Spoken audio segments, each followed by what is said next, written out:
প্রিয় খাবার যখন কোথাও পাওয়া যায় না, সেটা যদি আম্মু চোখের সামনে এনে দেয় তখন তো কি মজা লাগে। তো আসসালামু আলাইকুম, হ্যালো এভরিওয়ান, কেমন আছেন সবাই? আশা করি সবাই ভালো আছেন। আলহামদুলিল্লাহ আমরাও ভালো আছি। আজকে আম্মু রান্না করবে ফ্রোজেন করা সিমের বিচি দিয়ে রুই মাছ।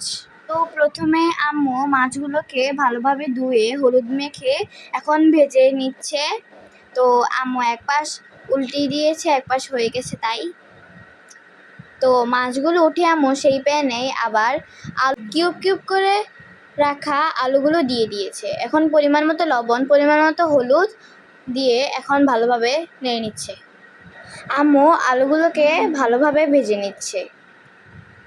তারপর আম্মু আলুগুলোকে উঠিয়ে আরেকটি প্যানে আম্মু পেঁয়াজ ভেজে নিচ্ছে। আম্মু হালকা ব্রাউন কালার হয়ে গেলে পরিমাণ মতো আদা বাটা, রসুন বাটা, হলুদ গুঁড়া, মরিচ গুঁড়া, লবণ দিয়ে ভালোভাবে নেড়ে নিবে। এই খাবারটা আমার খুবই প্রিয় আর আমার খুবই ভালো লাগে এটি খেতে। আর এটি আম্মু যখন রুই মাছ দিয়ে রান্না করে তখন তো অনেক মজা হয়, আর আমাদের ঘরের সবাই পছন্দ করে। তো আম্মু এর জন্য কিছুটা ফ্রিজে রেখে দেয়। তো যখন খেতে ইচ্ছে করে তখনই আম্মু রান্না করে সবাইকে খাওয়ায়। তো তারপর আম্মু পরিমাণ মতো পানি দিয়ে দিয়েছে। পানি দিয়ে এখন আবারও কষিয়ে নিবে। এখানে আম্মু একটু জিরা গুঁড়া, ধনিয়া গুঁড়া দিয়েছিল। তারপর আম্মু সিমের বিচিগুলো দিয়ে দিবে। আম্মু এগুলোকে আগেই সিদ্ধ করে রেখেছিল, অল্প একটু হলুদ আর লবণ দিয়ে পরিমাণ মতো পানি দিয়ে সিদ্ধ করে রেখেছিল। এখন এটাই দিয়ে দিয়েছে। এখন ভালোভাবে কষিয়ে নিচ্ছে, ভালোভাবে মশলার সাথে কষিয়ে নিচ্ছে, যেহেতু সিমের বিচের খারাপ গন্ধটা চলে যায়।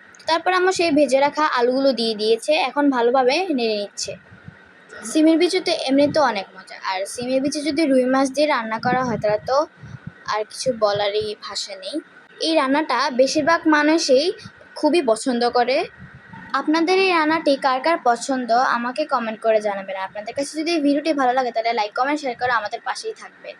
তো তারপর আম্মা আরও একটু নেড়ে ঢাকনা দিয়ে দিবে। তার ঢাকনা উঠিয়ে আবার পরিমাণ মতো পানি দিয়ে দিবে। পানি দিয়ে আবারও ঢাকনা দিয়ে দিবে। বলক আসার পর আম্মু ঢাকনা উঠে ভালোভাবে নেড়ে নিবে। তারপর সেই ভেজে রাখা মাছগুলো দিয়ে দিবে। আবার আম্মু ঢাকনা দিয়ে দিয়েছে। এখন ঢাকনা উঠে নিয়েছে। আমাদের রান্না কিন্তু প্রায় শেষ।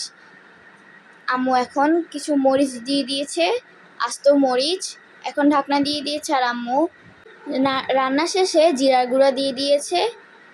তো আম্মু এখন আবার একটু ভালোভাবে নেড়ে নিচ্ছে। তো আমাদের রান্না এখানেই শেষ। আপনাদের কাছে কেমন লেগেছে কমেন্ট করে জানাবেন।